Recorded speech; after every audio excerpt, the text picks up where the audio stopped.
I'm sort of in one of my dream jobs, and that's I always wanted to work in St. Cloud, doing what I do on a morning show. But if this wasn't the dream job, of course I would still want to be making it in music and have a #1 album. Who wouldn't want that?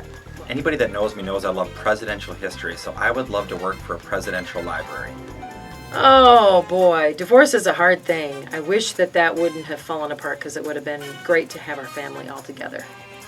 You know, if I could do anything over again, I'd like to go back to being 18 years old, and I would have enlisted in the armed forces and served my country.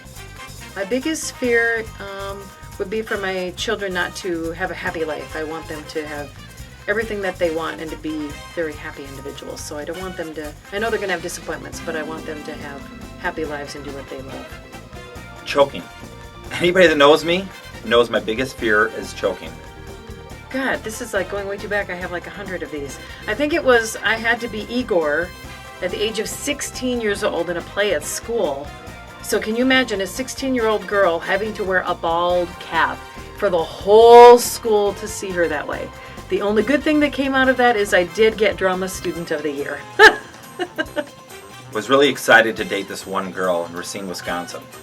And she finally agreed to go out with me. And I took her back to my apartment after a DJ set I had done.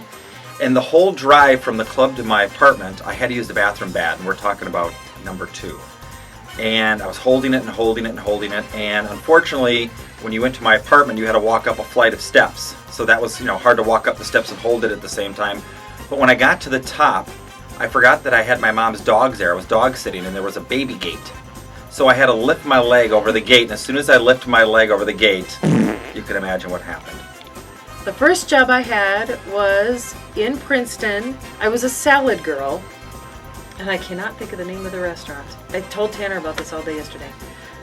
First job I had was playing Chester Cheeto at my dad's store in Racine, Wisconsin. He was the manager of Randall's, and I was walking around in a Chester Cheetah costume.